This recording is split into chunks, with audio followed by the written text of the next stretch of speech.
Hello. Namaskar everyone. So since I am currently dealing with the jurisdiction of Mahila Court, the specific cases that I deal with are domestic violence cases and offences against women, which pertain to outraging the modesty of a woman, then stalking, then voyeurism, these kind of offences. And it is unfortunate, a lot has been spoken about it during the course of various speeches. Marriages are unfortunately breaking like biscuits. And in terms of cases, I approximately deal with cases of 20 broken marriages a day, almost. So this is the sort of situation.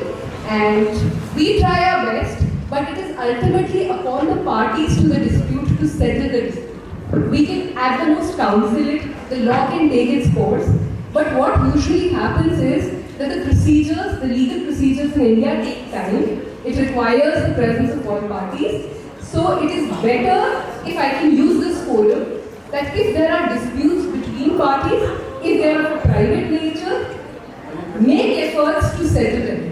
Do not get your ego in the way. If you can make efforts to settle those disputes, then that's probably the ideal route to go about. Okay, I think Barakah ma'am has something to say. Actually, I would like to say, there should be family harmony. Marital discord shouldn't occur. We should settle these disputes at home. हमारे culture में हमें हमेशा सिखाया गया है, बड़े बुजुर्गों का आशीर्वाद लिया गया है, marriage is a very sacred bond. तो ये जो आपसी लड़ाई झगड़े हैं, वो घर में सुलझा लीजिए.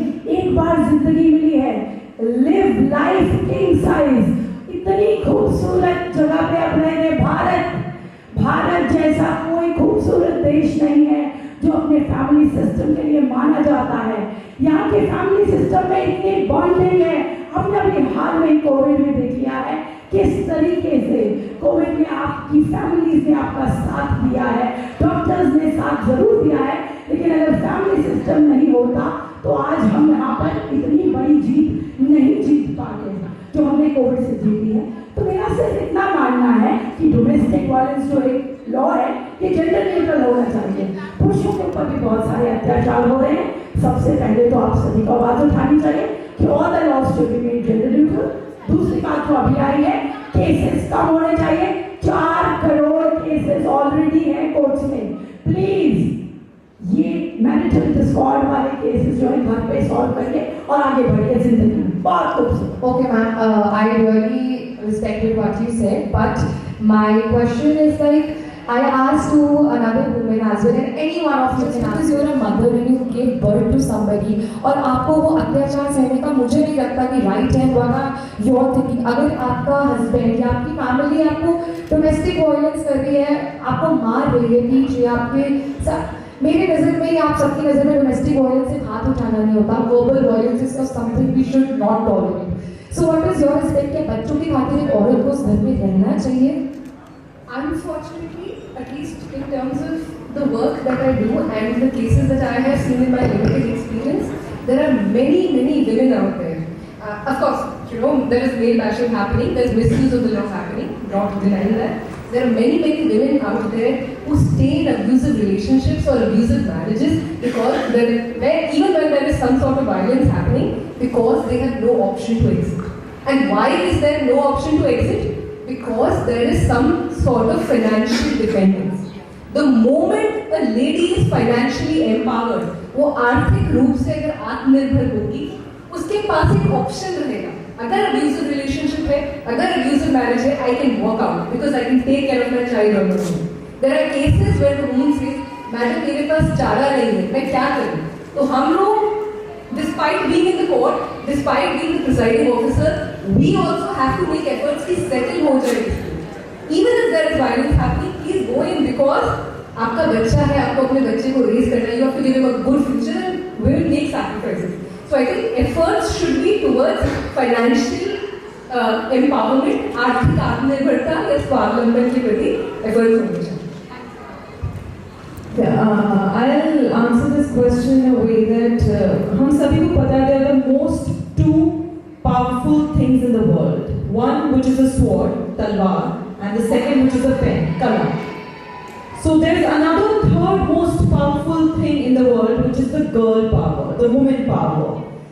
And जब हम किसी महिला, किसी औरत, किसी बच्ची, किसी लड़की के हाथ में कलम थमा देते हैं ना, मुझे लगता है कि उसमें खुद इतनी शक्ति आ जाती है, वो खुद इतनी सशक्त हो जाती है कि दुनिया की किसी भी तलवार से लड़ने की हिम्मत उसमें होती है।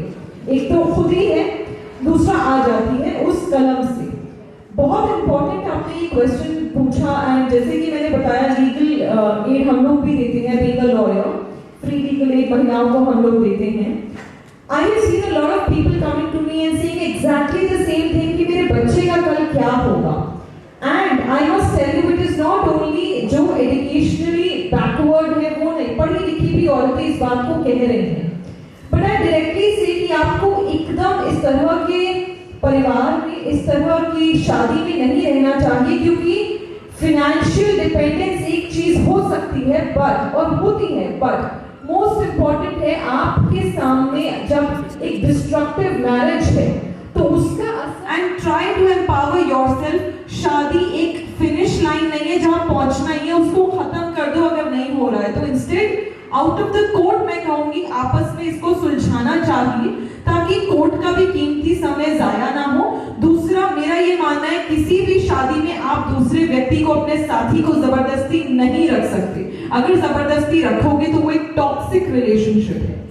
आपकी थॉट्स अगर मैच नहीं कर रही है, I might sound offensive to somebody, पर ये मॉडर्न जमाना ये सजेस्ट करता है कि उसको वहां छोड़ के एक नई शुरुआत करिए, आपके लिए, आपके परिवार के लिए, आपके पार्टनर के लिए बहुत बेहतर होगा। दैट इज व्हाट आई से। Yeah, please. Sometimes women are just conditioned to think like that. That okay, it's fine to have sati pratha. For example, back then it was okay, but no, you have to decondition them that this is not okay. The abuse is not okay. So you have to support. You have to create such network.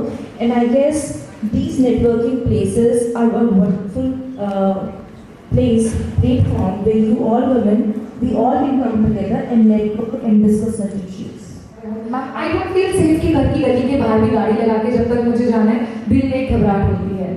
So हमारे India में, दिल्ली में specifically बहुत rape cases चले हैं, but कुछ लाइनें थी, छोटे कपड़े पहन के लड़के को अट्रैक्ट करा, लड़के की क्या गलती है।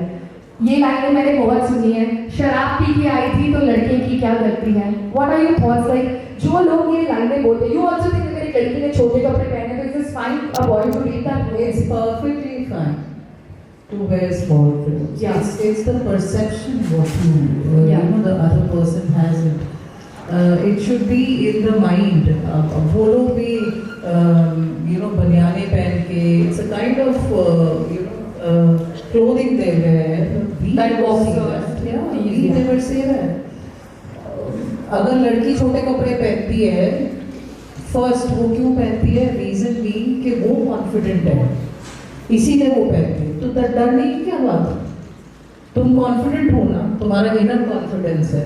एंड जेंडर इनइक्वालिटी बोलते हैं कि हाँ भाई इट्स नॉट ओके टू से टू टेक केयर कि हाँ भाई वो वायलेंट है और वो नहीं वायलेंट है। बच्चे वो देख रहे हैं, आई अग्री, लेकिन शुरू से बच्चों को बोलो ना, एजुकेटेड हो भाई। सारे यहाँ पे जितने भी बैठे हो सब एजुकेटेड हो। आज की डेट में किसी को समझाने की ज़रूरत नहीं है कि हाँ मैं तुम्हारे बराबर नहीं हूँ या तुम मेरे बराबर नहीं हो। बच्चे भी वही देख रहे हैं, आज की डेट में बच्चे भी वही सीख रहे हैं।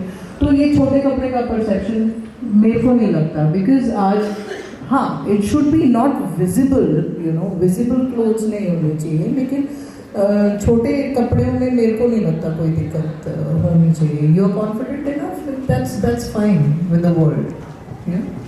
I'll tell you something. पहले तो मेरा ये मानना है कि एक कपड़े का टुकड़ा मेरा कैरेक्टर डिफाइन नहीं कर सकता। It's just a piece of cloth made by man. हम लोगों ने बनाया और हम ही उसको इजाजत दे दें कि तू मेरा जो कैरेक्टर है वो डिफाइन करे। So that's pathetic and that should be done. One. Second, बहुत ही इम्पोर्टेंट चीज़ मुझे जो ये लगती है कि जब अक्सर आप देखेंगे हमारे घर में जो बेटियां होती हैं, बहनें होती हैं, कोई कुछ पहन के जा रहा है या रात को जा रहा है तो हम उससे अक्सर बोल के बेचते हैं, बेटा ध्यान रखना कि कुछ आप अगर ड्रिंक पियो तो आपकी ड्रिंक में कोई कुछ मिला ना दे। आप छोटे कपड़े पहन रहे हो, थोड़ा यहाँ से कवर कर लो एरिया में, अपने कॉलोनी में, गाड़ी में तुम कपड़े बदल लेना, या किसी पार्टी में जा रहे हो तो वहाँ मॉल में बदल लेना, या तुमने आज ये पहना है लेकिन कल से तुम ये मत पहनना, आज तो रिवीलिंग लग रहा है मैंने अब पहन लिया तो चेंज नहीं करने की जबरदस्ती कर दी, बट कल से ऐसा मत पहनना। We need to stop doing that. Instead लड़कियों को शिक्षा इस प्रकार की देने से अच्छा है आप अपने घर में रह रहे लड़कों को ये शिक्षा दो कि अगर कोई लड़की इस तरह के कपड़े पहन रही है तो वो उसकी मर्जी है, आप उससे बात भी तब करोगे, देखोगे पलक उठाकर तब जब वो आपको इजाजत देगी। Everything is based on that. इसीलिए मैं यहाँ पर किसी भी डोंट टेक मी अदरवाइज, अगर किसी को मेरी बात बुरी लगे तो मैं हाथ जोड़कर पहले क्षमा मांगना चाहती हूँ, लेकिन me coming from a Muslim background और हम लोग इस समाज में रहते हैं कि नाम सुनकर धर्म का पता चल जाता है, तो मैंने कुछ एक आधे नाम ऐसे यहाँ पर सुने जो मेरे धर्म से आते हैं। प्लीज बुरा मत मानिएगा, बट रियलिटी है हम खुद लड़ाई लड़ रहे हैं। कोर्ट में मैं बहुत केसेस देखती हूँ ट्रिपल तलाक के, अब खत्म हो गया लेकिन आज भी बरखा और मैं बहुत बार टीवी पे इस डिबेट को लेकर बैठे हैं। कई बार हमने टीवी पे ये डिस्कशंस करी हैं कि ट्रिपल तलाक खाने में एक महिला ने नमक कम डाल दिया, उसकी वजह से दुबई में बैठे हुए हस्बैंड ने उसको व्हाट्सएप पे तलाक तलाक तलाक भेज दिया। These are the real instances. उसने उसको शादी करके कोई व्यक्ति यहाँ से चला गया सऊदी और काम कर रहा है, उसको बीवी पसंद नहीं आई, वहां जाके उसने दूसरी शादी कर ली, माने 4 शादी इस्लाम इजाजत देता है करने की। हलाला जैसी एक गंदी प्रथा, सती प्रथा को भी हमने खत्म करा है। हलाला जैसी गंदी प्रथा जिसमें आप एक अपनी बेगम को इस चीज के लिए मजबूर कर देते हो कि अगर आपको वापस मेरे साथ शादी करनी है तो आपको मेरे भाई या फिर मेरे पिता के साथ संबंध बनाने पड़ेंगे। आप सोचिए कल को उस महिला को उसी घर में खाना परोसना है, कल को उस महिला को उस घर में रहना। तो इन सारी प्रथाओं को खत्म करने की आज आपको हमें हर धर्म को जरूरत है। इट्स नॉट दैट कि मुसलमानों में है तो हम हिंदू सोचे कि नहीं करना चाहिए। I am married into a ब्राह्मण फैमिली और जितना मैं लड़ रही हूँ मेरे इन-लॉज भी उतना ही लड़ रहे हैं इस चीज के लिए, और लड़ना भी चाहिए क्योंकि ये महिला के हक की, उसके अधिकार की और सबसे बड़ी उसकी इज्जत की बात है। इसीलिए देश के प्रधान सेवक आदरणीय नरेंद्र भाई मोदी जी भी इस चीज के खिलाफ लड़ाई कर रहे हैं, और मैं नहीं मानती कि किसी और ने मुसलमान महिला को इतना सशक्त बनाया है जितना हमारे प्रधान सेवक नरेंद्र भाई मोदी जी ने बनाया है। आज हम यूनिफॉर्म सिविल कोड के लिए लड़ रहे हैं, ना ही सिर्फ आपको पर दुनिया में, देश में, हमारे देश में, भारत में रह रही हर एक मुसलमान महिला को सशक्त कर देगा। क्योंकि जो हक मेरी हिंदू बहनों के पास है यहाँ पर कि आपका पति सिर्फ आपसे शादी कर सकता है और तलाक दिए बिना किसी और से नहीं कर सकता, वही हक मुझे एक मुसलमान लड़की को भी होगा और मुझे डरना नहीं पड़ेगा। So that is the thing we need to do for each other today. Thank you. आपने छोटे कपड़ों का जिक्र किया, तो छोटे कपड़े विजिबल ये सब क्या है? इट्स हर चॉइस, उसका जो मन हो वो पहने की वो। लेकिन महिलाओं को भगवान ने सोचने समझने की शक्ति दी है, तो डेकोरेट मेंटेन करें। अब आप एक फेस्टिवल के लिए तैयार हो रहे हैं या फिर टीवी डिबेट के लिए तैयार हो रहे हैं, या किस उपलक्ष्य में आप तैयार हो रहे हैं, उस हिसाब से आप खुद ही तैयार होते हैं, बहुत खूबसूरत लगते हैं।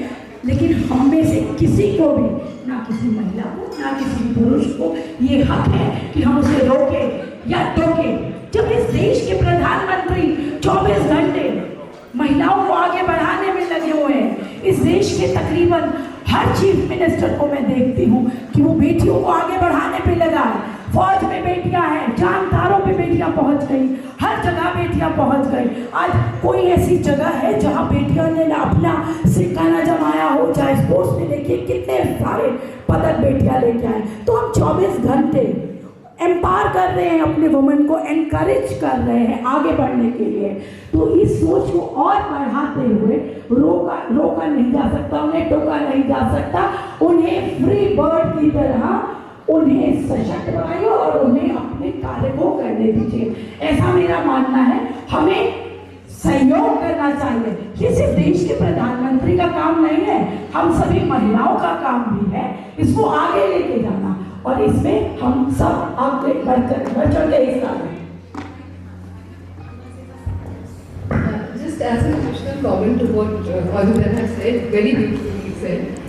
Sania Mirza, I am reminded of this quote when she was questioned a lot about the length of her skirt in the context of when she was playing tennis. So she said, the concentration should be on my game, not whether the length of my skirt is 6 feet or 6 inches.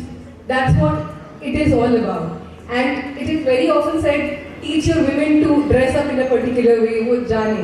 अगर महिलाओं में सृजन की शक्ति है, तो उनमें यह सोच और समझ की भी शक्ति है कि क्या पहनना उनके लिए ठीक है और उनको वो इंडिपेंडेंस, वो चॉइस, वो freedom of exercising that choice मिलना चाहिए. Teach your men how to behave instead of teaching the women what to wear. Also, one thing that I can probably advise the women in my limited capacity is don't be afraid to seek out opportunities. अपनी opportunities इस हिसाब से मत limit करें कि ये maybe it will involve me stepping out of my comfort zone और मुझे रात में कहीं काम होगा. Society is not safe. I should not. As women, we need to empower ourselves. We will take risks equally as men, and we will be cognizant and we will be concerned about our safety, and we can take care of ourselves. We do not need to depend on a male counterpart to take care of us and be our knights in shining armor. We can be our own protector and we can take care of ourselves, and we should not be afraid to seek out opportunities just because we are women and there are concerns about safety. Thank you, ma'am. One last question, and let's keep it very brief, as the rest of the people are already waiting for their awards. So, any one of you can answer, but that's, I think, a question isn't in my mind because I'm not prepared any list or something. About the menstrual cycle. हमारे Indian में क्या कहा जाता है? अरे तुम अपवित्र हो, मंदिर मत जाओ. लड़कों से we go to chemist and they hide it in a newspaper. We can't carry it openly. हम अपनी लड़कियों को बोलते हैं छुप के रहने के लिए, बट हम अपने घर के लड़कों को एजुकेशन नहीं देते उस चीज पे. You have a daughter. Yeah, you have a daughter. She's too young and she's very cute. I've seen her picture on the wallpaper. So, as she's growing, as a mother of a little baby, and even if you had a son, how would you, दो बच्चों के बीच में अगर एक भाई बहन एक घर में रहते हैं, तो एजुकेशन दोनों को मिलनी चाहिए, सिर्फ बेटी को? ये है क्वेश्चन.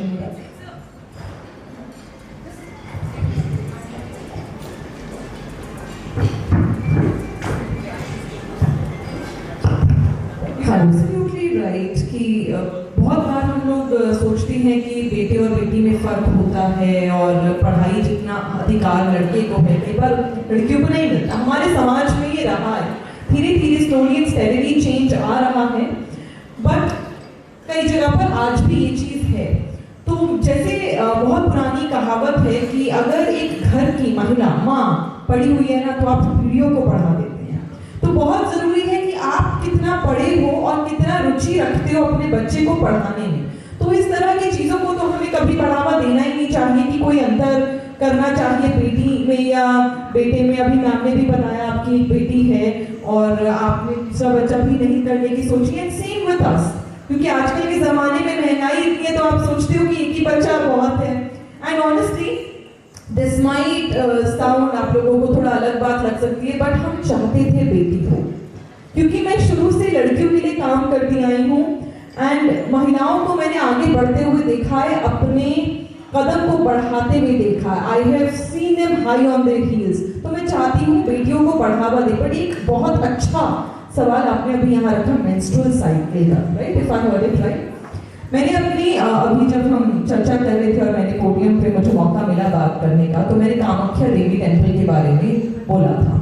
तो इसकी आगे की स्टोरी कामाख्या देवी टेम्पल की महिलाओं को हम सबको पता होनी चाहिए कि वो जो मैंने बोला कि माता सती जी के जो टुकड़े गिरे थे पृथ्वी पर, हर जगह एक सिद्धपीठ बन गई. तो कामाख्या देवी टेम्पल में जो गिरा था वो उनकी योनि थी.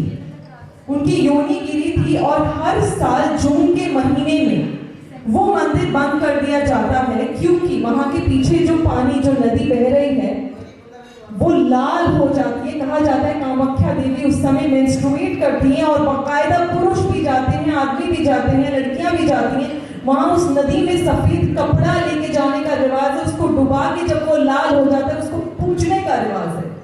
तो ये तो हमारी हिस्ट्री कहती है कि मेंस्ट्रुअल पूजनीय है. तो हम इसको कैसे कह सकते हैं कि ये नहीं है? अगर आज से आप, मैं या कोई और सैनिटरी नैपकिन्स लेकर आ रहा है और कपड़े में पैक करके या अखबार में या काली पन्नी में लेके आ रहा है, तो ये हमारी गलती है। आज हम बदलेंगे, कल हमारे बच्चे इस चीज को अडैप्ट करेंगे। That's what I want to say. See, here I like to say, वही स्कूल में एजुकेशन, स्कूल में जब बच्चे छोटे होते हैं उन्हें एजुकेट करिए। आज भी हमारे अंदर ये झिझक क्यों है? Again, it's still a taboo because we don't discuss these things with our children, and this is the job of a mother as well as a teacher. They should educate their both boys and girls. Thank you, ma'am. Thank you to all of you. Thank you so much for your valuable time. You can go and grab your seats. It was a wonderful session with you all. Amazing. I didn't want to get any questions.